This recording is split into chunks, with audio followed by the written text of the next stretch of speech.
We are back for another episode, and today I am honored to have my grandfather, Bill Almack, on the podcast today, which is such a pleasure for me. I got to talk to my grandma a few episodes back, and I needed to make sure to get my grandpa on to tell his side of the story. He's got a pretty awesome story for us today, and just always a pleasure to talk to my grandpa, one of the funniest people ever. So just an honest pleasure to get to chat with my grandpa today. So grandpa, if you could just say hello to the viewers today, anybody who's joining, and just start us off from square one, grandpa. Tell us your story, kind of where you grew up. I know you're based out in Florida and really lived all over the place. So just tell us kind of where you started in Florida and then kind of how you met grandma. Hello, everybody. I was born in Trenton, New Jersey, 1941, which is a long time ago. And when I was about 5 years old, my father took the family down to Miami, Florida.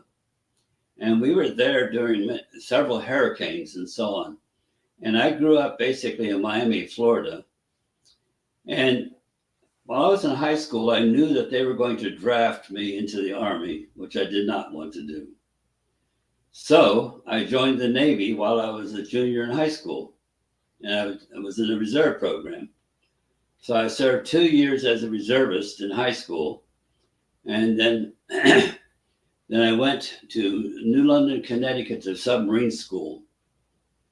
And the professor there said he's only going to graduate 5% of the class, and I said, "Oh, brother, that doesn't mean me." Anyhow. I got about halfway through the submarine school class, and we were having a test on the ballast system and the electric system and all that good stuff. And I says, anybody can figure out what the ballast system is all about, displacing water and stuff like that. So I really studied hard on the electric system. The entire test was on the ballast system. And I needed a 4.5 to pass or something like that, and I got a 4.2 or something. I just missed it, but it was enough to wash me out. But I got about halfway through. 3 days after high school, I was on an airplane to Charleston, South Carolina to be in active duty. And when I got to Charleston, South Carolina, they were wanting to find 5,000 guys to put on the Kitty Hawk's aircraft carrier. So I figured I'd be one of those 5,000. So anyhow, we waited about a month in Charleston just to figure out what they were going to do with us. And when I got in line to get my billet, and I heard all the ones in front of me getting Kitty Hawk, Kitty Hawk, Kitty Hawk, Kitty Hawk, I got to the window, and the guy said, "Petrel." I said, "What's petrel?" "Petrel is a seabird." And I said, "Okay, seabird, what?" I got onto a submarine rescue vessel. The fact that I had gone to submarine school, they figured I knew something about submarines, so they put me in a submarine rescue vessel. And this submarine rescue vessel was a glorified sea tug, basically. It wasn't that much bigger. But we were going out to sea and practicing how to rescue a submarine if we ever needed to. So that was quite something. When I got into the Navy, I was the only Christian aboard ship. And the guys on the ship started telling me what I was going to face. And I literally got sick to my stomach. I couldn't believe what they were telling me. And I remember going down in Charleston looking for anybody to talk to. And I remember walking up and down the street looking for a group, a church, something, anything. Finally, I got hungry, so I went into this little restaurant, and I saw this sailor through the window. He had to be a good 6'5", with a family Bible in his lap. And I said, "Lord, I think I got the message that this is a Christian sitting right there at the table." So I went and sat down next to him. And after, we both wound up going to a Christian Servicemen's Center, which was fantastic because I got a lot of fellowship there, and it was very, very helpful. I spent 729 days and 3 hours in the American Navy in full-time service there. That was basically 2 years. Yeah. And during that time, we had guys from Columbia Bible College coming down to be with us and to share with us and to help us and to mentor us and so on. One day, one of the guys said to me, "Would you like to go up and see the college?" I said, "Sure, why not?" So I went up to Columbia Bible College, which was about 110 miles north. And I'm sitting up in the chapel, in the balcony, and I looked down at about 500 students in that auditorium. And all of them were studying to get into ministry somehow, somewhere. And all I was going to do was go home and become a printer because I had training in high school as a printer. So I thought I'd go home and be a printer. But looking at those students in that room, I realized God wanted me to come to that school. I had no idea why he wanted me there, but he wanted me there. So after I graduated from high school, after I got out of the Navy, I went back to Miami for a short period of time. Then I went to Columbia Bible College. When I first got to Columbia Bible College, I had spent 2 years in the Navy. We didn't date. We didn't do anything. We hung out with people, with gals. And so I was very cautious about dating. And when I got there, I found out that if you dated a girl a few times, they almost expect you to get engaged. So I said to myself, this is not good. I'm not going to handle this thing. So I did what I thought was a wise thing. I started dating two girls at the same time. Oh, okay. Okay, Grandpa. Dated a girl who was a missionary, a kid from Mexico. Her name was Dora. Okay. And I dated Marge as well. And I remember one time somebody gave me a birthday cake, and I sent a piece of birthday cake down to Dora. I took it down to Dora, who was a librarian. She was in the office, and Marge is in the library studying, so I took a piece of cake to her too. Somehow I noticed that things got a little chilly after that. They were not happy about all this. And I realized I might lose both of them if I wasn't careful. Oh, caught red-handed, huh? And I knew Doris was going to be a missionary doctor. And I said to myself, I can't see myself married to a missionary doctor. And so I went to a prayer meeting, praying for missionaries and so on. And the gal, I said to the gal, I says, look, I've had training as a printer. Can you tell me a mission that has anything to do with printing? She handed me a magazine. I opened the magazine up and I wrote to the editor, and the editor wrote back to me. And he says, told me all about his mission and so on. And he said, by the way, I have a daughter in your class. Her name is Margaret Adams. And we were seated alphabetically. I was sitting in one chair. There was a chair between us, and Marge was sitting on the other chair. And I used to stand a pencil up, and she'd knock it over. I'd stand it back up. She'd knock it over. So the next day, I came with a letter, and I said to her, I says, Marge, I said, I got a letter from a friend of yours. She says, who? I said, your father. Well, she almost dropped out of her chair. And the Lord, I realized that I needed to stop dating Dora, and I needed to continue dating Marge. And we dated, and we talked a lot about CLC and things of this nature and so on. And Marge and I graduated from Columbia Bible College. And after Bible college, we went to Moody Bible Institute in Chicago. We graduated on June 6th, and we got married on August the 6th, 3 months later. And we realized we wanted to be members of CLC in Fort Washington, but the requirement at that point is that you have to be out for a year before be married before you can join CLC. So we went to Moody. We lived in Bellwood, Illinois, halfway between Wheaton and halfway between Chicago. I worked in the print shop there, and Marge worked in the correspondence course. So that's where we started. There you go. Wow. That's the start. That's the start. Well, he just took us through a lot, so I'll pause you there. So I got a couple quick questions. Sure. So I know you mentioned your time in the Navy and how you were kind of preparing for the scenario where you might have to go rescue a submarine. So just talk a little bit, I guess, about what that involved. Like, how deep were you guys going down there? Did you ever have any close calls where you actually had to, like, I'm sure you had to practice nearly to the point where you're like, you never had any live situations where you had to rescue anything, but they probably made it seem like it was a Yeah. live scenario a couple times, right? Just talk a little bit about that. What they did is they had a big metal thing with a hatch on it. Okay. And we lowered this over to the side of the ship to the ocean. Now, we had a lot of divers on board, and the divers would go down to that hatch and attach a cable to the hatch. Okay. And so we had a diving bell, like an escalator, that would go up and down this hatch and this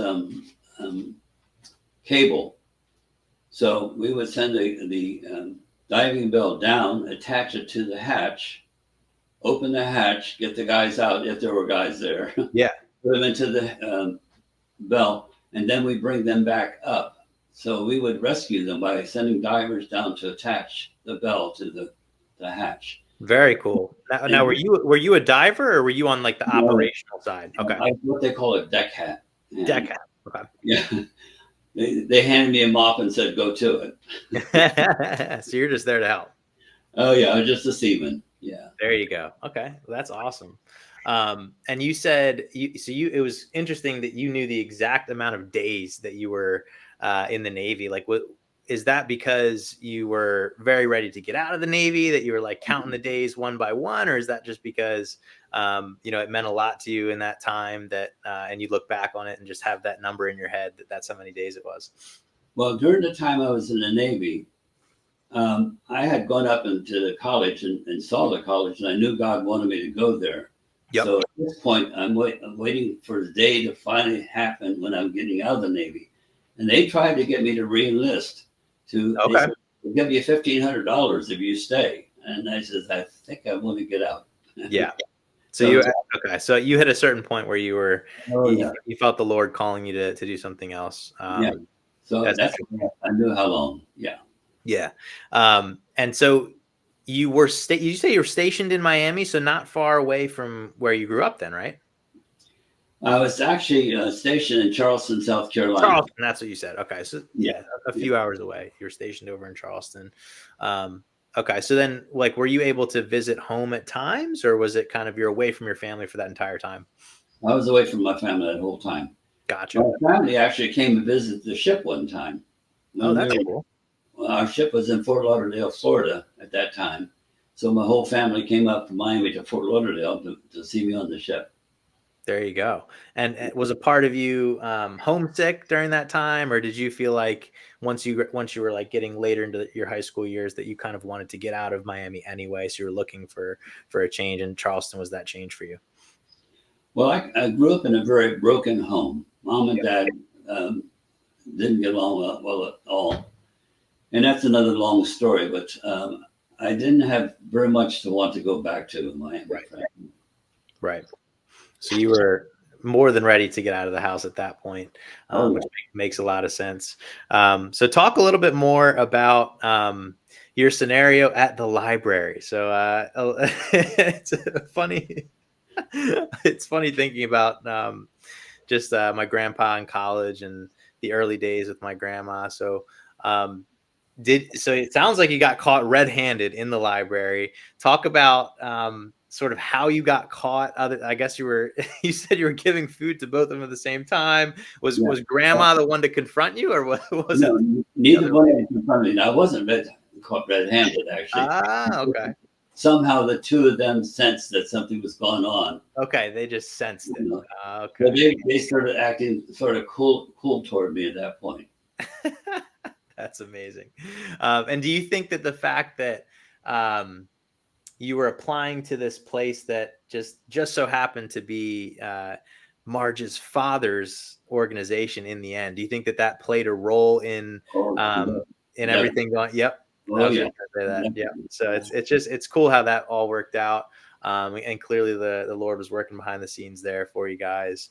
Yeah. Um, so cool. So once you guys got over to Moody, talk a bit about how you ended up overseas, because I know Grandma had plenty to talk about as far as living in the West Indies for a time. So just Mhm. tell us kind of how that journey all came together and how you guys ended up out of the States. Okay.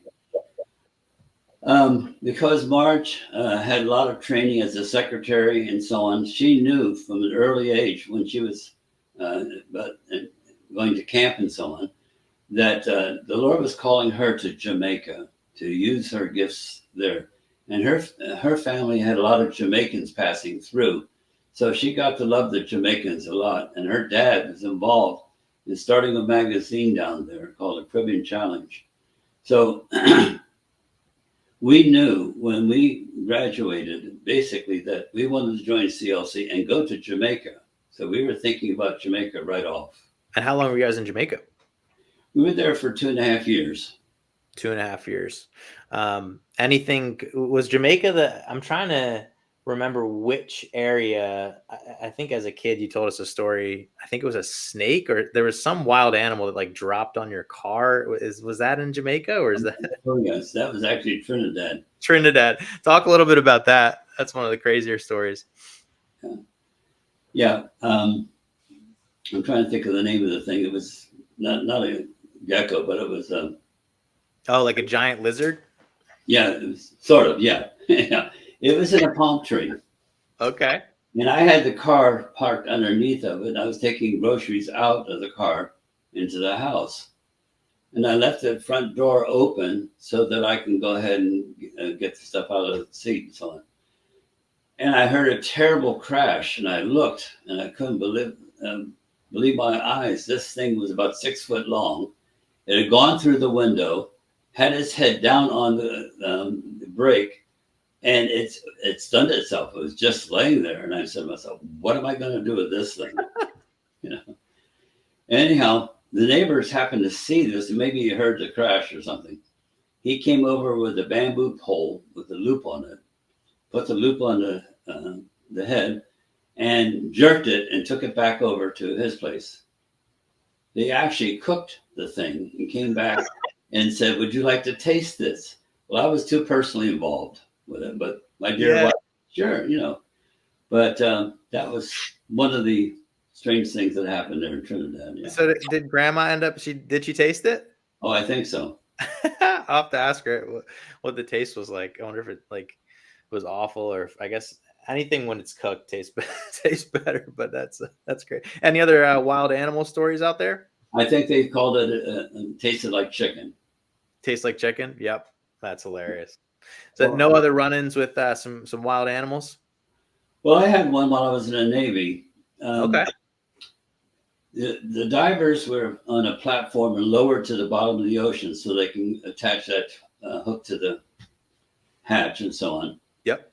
And they had a cable to the top side, and we can hear them talking.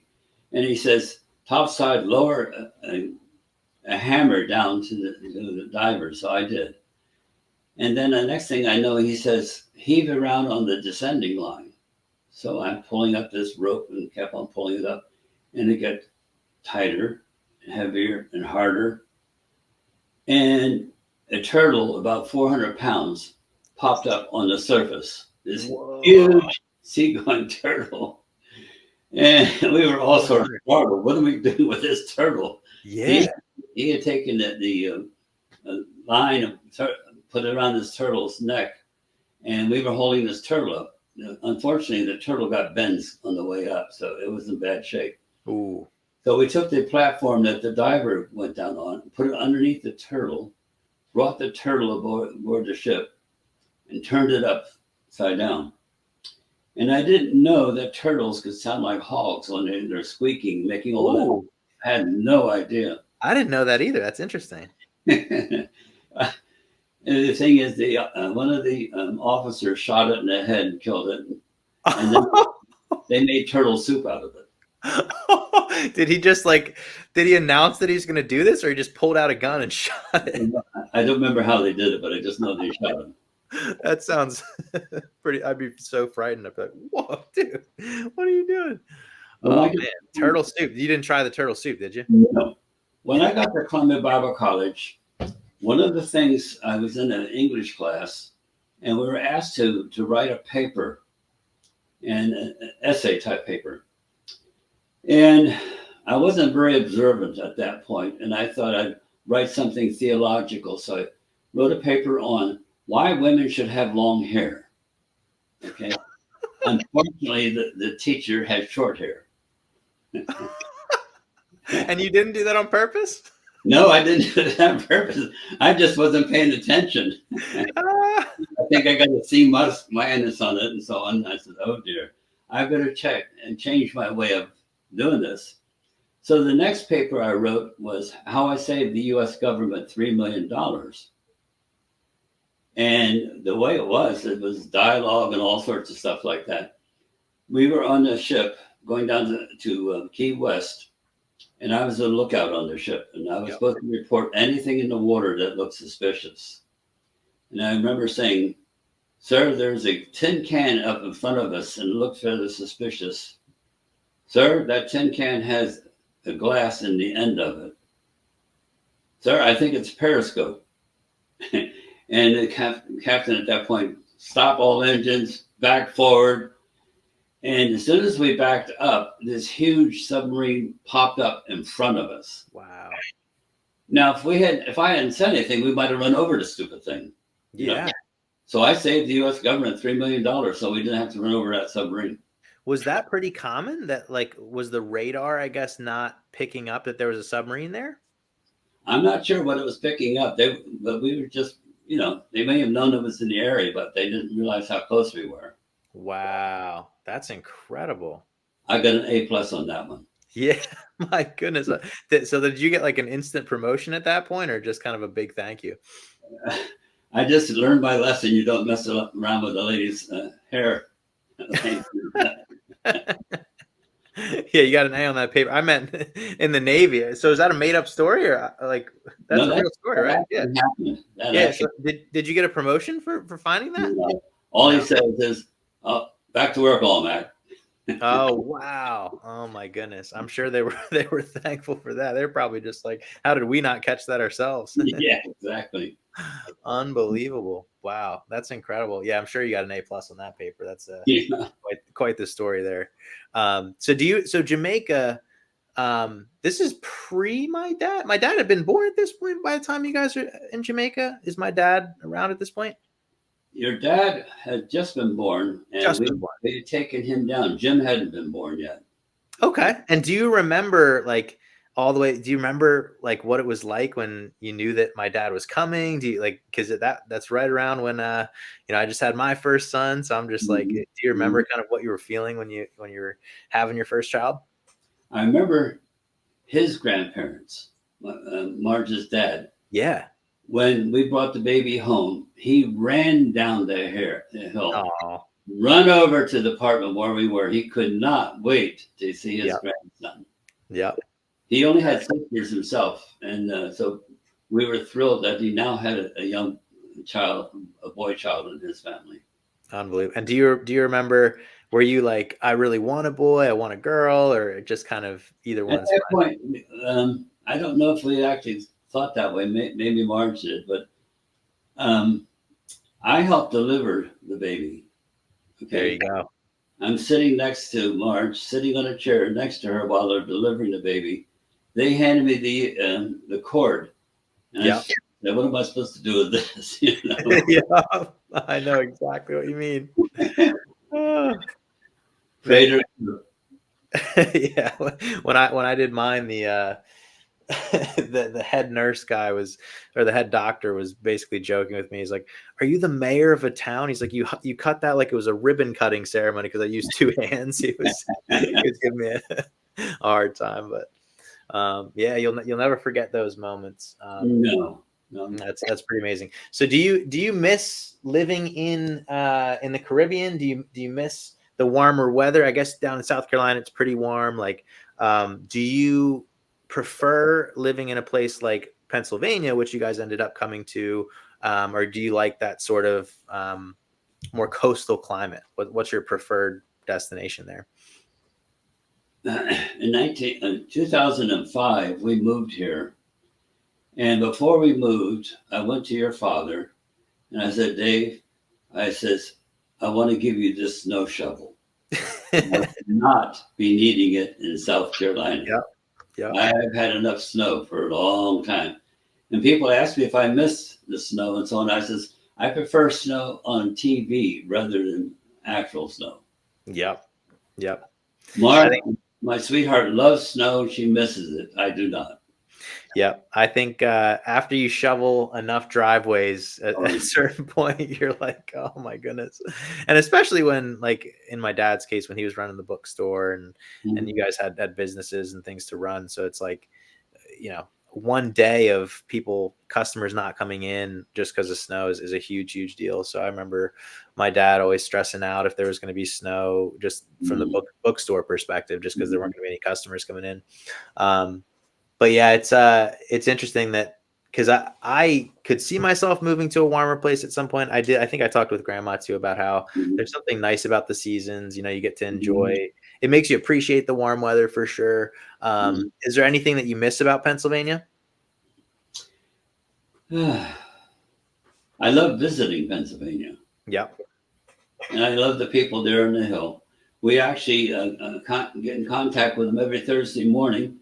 They're having a prayer time, so we join them for their prayer time every Thursday morning. That's amazing. Yeah.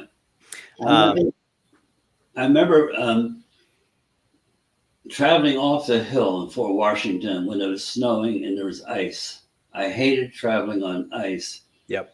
And there's an upgrade going out of our driveway, Fort Washington. And if you got on ice, you couldn't go anywhere. So we had to take salt and put it under the tire, go 3 feet, put some more salt and go. It was quite a process. And I don't miss that at all. No, I don't think you missed that. No, not at all. So my grandpa was one of the people in my life at a young age that was one of the bigger Eagles fans. My dad was an Eagles fan. Uncle was an Eagles fan, but I think my grandpa was one of the ones that was going to consistently watch the game on Sundays when I was growing up. Now, you grew up in Miami, so I guess growing up, were you a Dolphins fan? Did you switch to the Eagles once you were in Pennsylvania around Philadelphia? That was kind of when you got the Eagles fever. Yeah. And I remember your dad's grandpa. Yeah. He loved the Phillies. Yep. And he would watch the Phillies all the time. And one time we took him down to a Phillies doubleheader. And he had rheumatoid arthritis, very, very bad. And he sat there for all those 2 games. And at the end of the game, we had to lift him out of his seat and hold him almost, taking him down because he was so tired in space. It was terrible. But he wanted to go to that Phillies game so bad. He just loved the Phillies. Yep.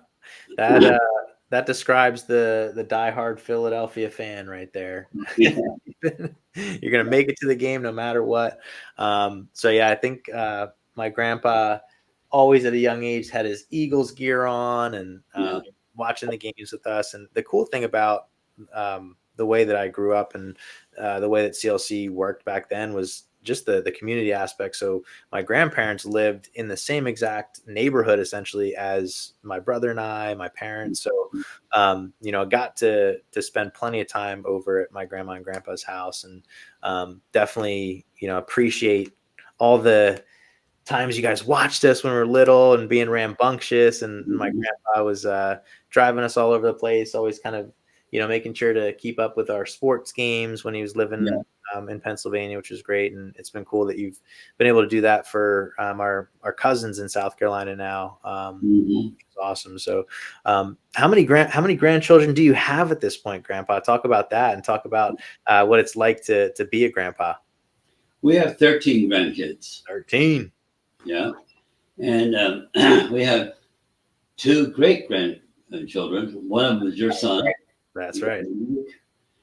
And We have a third one coming probably in May with Jacob and Marley. They're having their child in May. So, but raising our grandchildren has been an experience. I remember you and your brother coming over to our house, and Grandma always had some kind of a treat in the refrigerator, and Yes, you she guys knew exactly where to go in that fridge to get your food. Yeah. Yes, we did. Yes, we did. Oh man, I will never forget it. There's one thing my grandpa. I remember being at the dinner table, and I always uh, give him a hard time for this when I'm in South Carolina. But there was a TV that was sort of out in the other room, but you could kind of control it from the head of the table. And I'll just never forget my grandpa either muting it or whatever it was, but he'd always just have his hand up and he'd have the remote in his hand and just like in trying to get to the other room, just I think I got it, and then he'd like get it from there. But me and my brother thought it was the funniest thing ever. We're like, "Oh, is Grandpa gonna do the thing with the remote today?" Like we were just young and didn't know any better. But um, One of the great things times we did growing with up. Grandpa was play a little game called Marbles, Yep. and he loved that game so much. And I remember him saying, "I've got my I've got my tuition right because that's exactly the right move to make," and so on. And he was really into that game of marbles. It was really Yeah. fun. It was fun playing game of marbles with him. Yep. Yep. That's awesome. Would you say out of all the places you lived in overseas, do you have a favorite? Is there any place that, um, if you could kind of like, if you had $1 million and could go get a vacation home, any of these places, like, is there one that you look back and like the most? Well, we left Jamaica after 3 years, came back Yep. to our headquarters. We were there for a couple of years as well. And they needed someone to help in Trinidad. So Marge and myself, we went down to Trinidad 1974. And we were there for several years until 1980. And we moved over to Barbados. And at that point, I was in charge of all the islands, helping to plant bookstores and train the workers in the bookstores and so on. And I remember about 30% of my time was flying from one island to another. It was really very, very good. But we loved Barbados out of all of them. That's the one. Yeah, that was the one. Yeah. And Barbados, did I think my dad was telling me, isn't it kind of small enough where you could like kind of bike around the whole island type of thing? And You can drive around the entire island in 4 hours. there you go. Okay. So it's fairly small. And I know it's still a big, I think, tourist attraction to this day. I'd love to get out there to Barbados at some point. Was there anywhere that you would definitely not go back because it was like either more dangerous than the other places, or was there anywhere that was like, you were, I guess, worried about living in because it was that dangerous? I guess some of these places are a little more dangerous today, I believe, right? Yeah, Trinidad was a little more dangerous. But Trinidad. when I was in Fort Washington, I was the leader for 16 years after we came back out of the islands. And I would travel 4 continents every year Yep. and visiting various mission headquarters and so on. And that was quite an experience too. So we really love South Carolina the most. Yeah, Yep. we're happy right here. South Carolina is the best. Cool. Well, Grandpa, we can probably wrap it up pretty short today if you want. We don't have to keep you too much longer. I feel like we got a good story time in. But yeah, it's been an absolute pleasure to have my grandpa on today. He's really taken us from the beginning to sort of where he's at now, down in South Carolina, still loving it. Been an absolute pleasure, Grandpa, and we'll be sure to have you back.